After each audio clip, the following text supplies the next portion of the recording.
Praise the lord. ఈరోజు దేవుని యొక్క వాగ్దానం, ప్రభువు రాక సమీపించుచున్నది గనుక మీరును ఓపిక కలిగి ఉండుడి, మీ హృదయములను స్థిరపరచుకునుడి.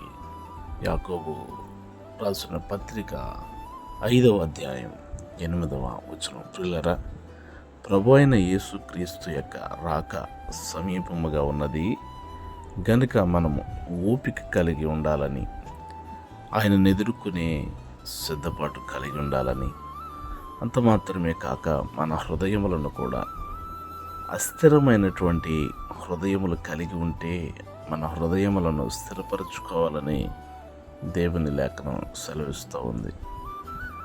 ప్రభు అయిన యేసుక్రీస్తు త్వరగా వచ్చుచున్నాడని, ప్రతివాని క్రియల చొప్పున జీతమిస్తారని లేఖనము సెలవిస్తూ